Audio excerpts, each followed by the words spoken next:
Is it when that white bar gets there?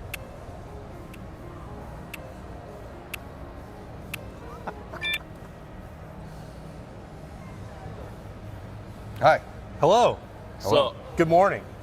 Hey, America. Welcome in to the Horseshoe. It is time for the spring game, spring scrimmage, spring exhibition, whatever you want to call it. It is a beautiful day in Columbus, Ohio. I don't see any rain clouds that Berm may have predicted for today. He's checking the forecast right now, as he's wont to do. That's Berm over here. That's Bill Landis, and I am Austin Ward. Thought, hey, why not get into a little live pregame show? Because we're not going to have an opportunity to do it again until September. Let's go on. And life is all about reps. Yeah, it is. Right. And that is the importance of the spring game. I'm going to stand behind the camera and take mental reps while you guys do the show. No, you're healthy. It's a good idea. Okay. But no, I mean, that's why we're here. That's why the Buckeyes will be here on this field in roughly 2 hours and 20 minutes, starting their practice, scrimmage, game, whatever you want to call it. And it's a beautiful day. If you're in Columbus and you're watching this and you're not planning on being here, shame. Shame. Please. Shame. Get out here and support us. Screw these guys. Oh. Yeah. Wow. I'd come watch the Buckeyes play football. More than us? More than us. There's a 50-50 drawing. Yeah. Come win some moolah. I know people, what a great deal. Jerry Emick said that he wanted the $100 deal because you get, how many? Like 400 tickets or something. He's like, why would you get anything less? So a good bargain. he's all in. Everybody's going to be gambling in the Horseshoe today. Plus, it's legal in the entire state. I don't know, is there a line on the spring game? God bless Offense versus America. defense? No. There I sure should hope be. not. How many units in this crazy scoring system would you put on Ohio State's offense minus 10 points? I'd put a considerable amount of units on there, I think. Because the defense, otherwise, unless you're scoring multiple defensive touchdowns, you really got to chip away at it. It's like 3 points for a takeaway. I think you get a point for like a 3 and out. But How many points do you get for a sack? 7. that's a made-up number. Let's That's do a the made-up math. number. I mean, Austin said there's going to be 13 sacks. Baker's doesn't. The defense is going Do to you win want me to today. get what the scoring system is? The defense is going to win today. That would probably help make up your Defense mind, is going right? to win The today. defense is going to win today. Is it because the offense only has one way to score and the defense has multiple ways Correct. to score? Okay, I buy that. The defense will win this game. And it's just that, aside from the fact that you have a bunch of kids playing for the first time in Ohio Stadium, you've got a quarterback, that now maybe isn't required to be out here. Like, maybe Kyle McCord won't be quite as juiced because Devin Brown's not going to be He competing. should be against extra him. juiced to put on I the don't show, know. don't you think? I mean, I would think he's going to come out here and play his best regardless, but I do think that there's a little bit of extra oomph when you know that if I mess up this rep, the guy that I'm competing against comes right in after me. I think that changes the mindset just a little bit. You got a lot of young receivers. They're not going to run the ball a lot. I mean, I'm going to go, and we've talked ad nauseum about the offensive line struggles. Defense is going to win this game. Offense is traditional scoring. Yep. Field goals. Defense scores via takeaway touchdown, 6 points. Takeaway 3 points. Now my question is, does that mean a pick six counts as 9? It shouldn't, because a quarterback sack is worth 2 points. Oh, man. That changes the math. Yeah, I should have given you that information beforehand. 3 and out is 3 points, and a forced punt A 3 and out's 3 points? Yes, it sure is. Oh, That's- yeah, the defense, The defense is going to win today. Don't bet in the minus 10, don't. Yeah, Don't. let's Yeah, change the don't bet line. that. Defense minus 30. It's not going to be that bad. They will find a way I'll to get take it the close. points there. I'll take the points They'll there. find a way to get it close. I'm learning how to be a degenerate, but I still don't know what it means when you say take the points. Does that mean that you're betting? He's betting on the offense to cover 30. Okay, so What if is you Ryan Day doing, by the way, like making it easier for the defense to win a game? He's an offensive-minded head coach. Is he trying to prove I a think point? he's challenging himself. Okay. Or Brian Hartline. we've seen in other scrimmages, like the defense will get out to a big lead, they'll find a way to get the offense. But I they'd have to imagine it's change. gonna- They'd have to change the scoring system. It'll be like 96-94 or something like that. It's There's gonna no be- way. The back defense and is probably going to win by 50. I don't buy that. The Here's- offense should get points for like consecutive first down. Like, I don't think A you drive. should. I don't think you should get a point just for getting a first down. But like, if you move the chains twice, you should get 2 points. Because getting off the field and getting 3 points is preposterous. Yeah, that's not reality. Certainly, I wish it was. Make Let's football find out better. who created the scoring system and publicly embarrass them. I mean, doesn't the Buck stop with the head coach? The Bucks. How could he? He's got to approve the scoring system. The Bucks need to stop with the defensive coordinator. Oh, and the Bucks have to stop the offense, right? Okay, yeah. Which they're going to do. What exactly is the point of this show right now? Well, this is the only way we haven't previewed it. Like, Yeah. It's a game. They're going to keep score. Let's talk about how they're going to do it. I think one thing that is in my mind is like, these scrimmages get a lot more disjointed than you think. So, for instance, if people wrote in bold predictions that somebody was going to score 3 tutties or catch 2 long bombs, like, it doesn't usually happen that way because you're mixing and matching personnel. You're not trying that hard. The second quarterback in the competition there, Devin Brown, is not going to play. The top receivers aren't out there. Like, the offense is at a real disadvantage, and the defense tends to be more advanced in spring than an offense can be. So I wouldn't expect to come out of this feeling amazed at the Ohio State offense. Now, by September, I think they're going to be just fine. But Will it be better than Florida's? Well, Was that a poor display of football? Wasn't great. Yeah. Lane Kiffin enjoyed it. It's weird. Yeah, well, Lane Kiffin's a masochist. Well, he gets to play Florida, so I think he's probably excited by that possibility. So we can't really do keys, right? That doesn't make sense. Well, I mean, there's keys, which are keep JT Tuimoloau and Jack Sawyer off the field if you're hoping for the offense to have a chance in the passing game. Keep Michael Hall off the field, but number one key is don't get anyone hurt. Last year we saw Ohio State in this game on this field on maybe this very day. There was all that preseason buzz, turf, though. all that spring buzz about Mitchell Melton and what he was going to do out of the jack position, and whoop, season over. Yeah. You really have to avoid something like that happening today if you can. Obviously, freak accidents happen. You're not going to be able to control everything that goes on, but making sure you're putting guys in a position to not, damage themselves is priority one today, right? I mean, that's got to be it. Yeah, I think so. You're right. It is a little odd to throw out keys to a game that doesn't matter. I mean, but there are things you want to see, right? Like, you want to see if whatever amount of snaps like Tegra Shabola and Zen Michalski get against JT and Jack, and I guess Kenyatta Jackson, we're including him in that group now too. You want to see them hold their own. Like, if they come out here and they're turnstiles and Kyle McCord is running for his life, like, I know we've talked about it all spring, but you would hope that over the course of 14 practices and going into the 15th now, like, they've made some strides there. And I thought the last time we watched practice that the offensive line was a little bit better than it was the previous few times we did. So I hope to see that carry over. And if it does, it doesn't mean like they're not going to look for an upgrade. If it doesn't mean they're going to look for an upgrade. Like, I think that's still very much up in the air and depends on what's available and what they think of these guys long term. But I think you just want to see progress. So that's like probably number one in my mind is like, do you see flashes at least from the right tackle position that make you think like, okay, in 3 months this is going to look a lot better than it is right now? Yeah, Ohio State's Ryan Day's tried to say it's, one more data point. It doesn't trump the other 14. It won't trump practice number 16. But it is the last impression for these guys, and I think there's nowhere that it would be more important to take advantage of that, than at right tackle, because the transfer portal is opening at the exact same time that Ohio State is wrapping up spring. It just opened. It just opened now? Just opened. It's open for business, so you can go in and shop around and peek in the windows and see what's there. And, like, Ohio State may have already made up its mind. Today may not make any difference to them at all. That they're going to explore options no matter what. It would be malpractice not to look into what's available to you in the offseason. And that doesn't mean that they don't have faith in Zen Michalski or Tegra Shabola, because it seems like they do. I thought on Wednesday that Ryan Day was, more resistant to the idea of going into the portal, at least publicly, than I would have anticipated. Although the fact that he acknowledges as a possibility at all tells you that it is something that they have not closed the book on entirely, or maybe even at all. So those guys, the point is, a lot of people are going to be watching them. And then if the perception is you leave and 60,000, 70,000 Ohio State fans, people that are watching on TV, see those two struggle, well, then there becomes a bigger push from outside the program, like, this isn't going to be good enough. Yeah. Now, that can't inform all of your thinking, but if you play well, you're like, well, all right, then you don't have to worry if somebody in the portal picks somewhere else to go. Yeah, I think you have to worry regardless. I mean, the reality is, as you said, the depth is not ideal. Regardless of how well Tegra Shabola or Zen Michalski play today, the number of offensive tackles that are available and ready to play for Ohio State is not where you want it to be. Yeah.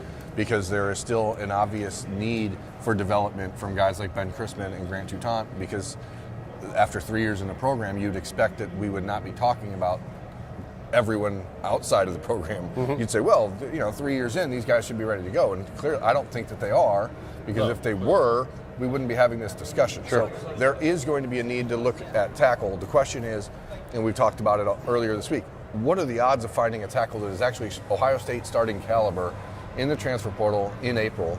And I would venture to say the odds of that are not great. So the onus is on Shabola and Mahalski to step up and say, this is our spot. And you, as Bill said, you certainly hope they've gotten improvements in the last month and a half. But the problem with that is that the defensive ends are also better than they were a month and a half ago. So I don't know that you're going to get a real matchup that's going to say, well, they've taken a step. Because if Kenyatta Jackson and Omari Abar and Caden Curry and Jack Sawyer and JT Tuimoloau are doing their job, they've gotten better too. So I think that the talent gap between them is not going to change. Yeah. It's a fair point. Yeah. That's a big old bee, bud. Yo, float like a butterfly. Don't be scared. I don't like bumblebees. I hate bees. They want to live. They're not trying to come hurt you. Yeah. This is You're going to sacrifice their life to this take is the out guy who Berm? didn't grow up in the city. You know what I mean? That's right. So we know. Did you? Yeah, I grew up in the city. What do you think I grew up? I didn't grow up in Wyoming or Tulsa, Oklahoma. I'm from Toledo, Ohio. Don't have bees up in Toledo. We're from the. Get very nervous. No, we do, but they were aggressive. Aggressive Yeah, bees? city bees. Street bees? We weren't taught to just respect their existence. You get my personal space, you're going to get swatted. So you're out in the country, Oh, you're like, wow. oh man, look at that there Just bee. surrounded by bees. Look at that Philly nature. and the mean streets of Toledo. Look at that nature. Toledo's like the little D, man. It's the what now? Little D. Little D. Yeah, little Detroit. Huh. That's what we call it on the mean streets, T-Town. How many names does it have? So many. So many. All right.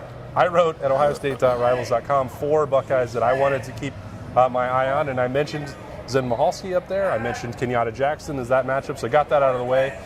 I kind of excluded Kyle McCord from that. So for you guys, give me one offensive player and one defensive player that you're particularly excited to watch today or interested in finding out how they perform.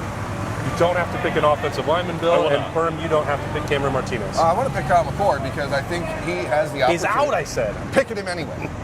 I'm going to pick this guy. The way that Kyle McCord comes out and He's having a good controls day. this team and owns the offense is the most important thing of this day for me. It's not about how he throws the ball to receivers he probably won't have to really utilize in the regular season. It's about how does he command this offense? Does he look like the guy that people know is the leader? And I don't think you're going to be able to determine a lot today, but I think you will be able to get a sense of whether or not that's happened. And if that's happened, that's a really positive thing for Ohio State, because I imagine that even though everyone likes Kyle, likes Devin, there probably is like this little fissure in the locker room. So some people say, hey, maybe this is the guy. Maybe this is the guy. If everyone is coalescing behind one player, I think you can see. We saw it 2 years ago with CJ when it was like obvious it was his team. I'd like to see that from Kyle today and the guys around him. I think you will. I think you can see that. I think it's tangible. Offensive guy, I think I would probably go with Jaden Ballard. And I know I talked about when we did the bowl predictions, but this thing where he's got to be a complete receiver, and if he's not, how much can he actually crack the rotation?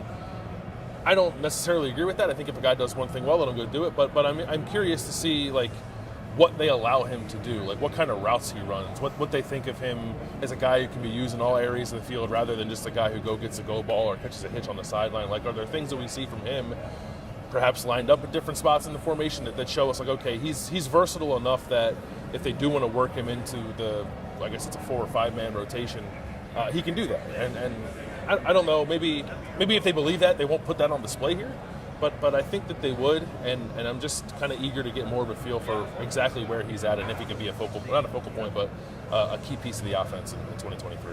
If I was picking another actual player, I don't know how much we're going to see Donovan Jackson today, but I really want to see Donovan Jackson be a dominant offensive lineman. He has all the tools to be that road grader, BA type, interior lineman. I want to see him putting dudes on their back and not being passive. So if you're if I'm looking at one player on offense, because I don't think we're going to see a lot out of the running backs. wide receivers are going to be kind of a mixed bag with the youth versus the, trying to figure out how long you actually have to run a route. I want to see Donovan Jackson bury people. And I don't, if you watch his high school film, you see a guy who's aggressive and just would get his hands on guys and they'd be done. And I want to drill down. I want to see that out of Donovan Jackson. Question: will he play tackle today? No. That would be a poor decision for Ohio State to open that can of worms on the last day of spring practice. Played tackle last year. And he was not established as the starter. We haven't seen him do that in any scrimmages or any open practices thus far this season. So if they came out today, that would be a pretty big red flag. Can we just speak it into existence? There'd be those whirling red lights all over the stadium. Something is wrong. From me up in the press box. Yeah. Okay. All right. Probably not going to happen, but you never know. What about you, offense? Jelani Thurman, Parnell Tate, the guys that I've talked about before. I think that the more that I wrap my mind around Ryan Day and Keenan Bailey's sort of approach to tight end, it just I feel like I'm being set up. Yeah, you are. For the off season. I know that I am, but I'm okay with it. I'm like, take me on this journey. Let's talk about the 13 personnel. Let's enjoy it. Let's bathe in it until September and think about all the possibilities, because it's fun. And at least today, because of what you said about with the wide receivers, it's probably going to be a day. So let's just say Joe Royer, because we haven't had an opportunity the last couple games of the season, healthy and contributing again, but still not able to really go at the level that we projected last spring. He's had a full camp. He looks good. I think there's probably a good chance he gets a lot of targets today, and maybe people will start to get excited about the Joe Royer experience again. So I haven't talked about him a lot this spring, but he's somebody who might have a really good day today. That sounds like a band. I know you could put anyone's name and then put experience at the back and you're like, oh, that sounds like a band name. Yeah. But the Joe Royer experience does have a very official band sounding name. Yeah. And we're going to see the JRE tonight. I wonder exactly. I wonder if he can pick an axe. I'm going to find out. Slap at the boss. Why do you play it up here? Defense. Gabe Powers is my guy today. He's going to get a lot of reps.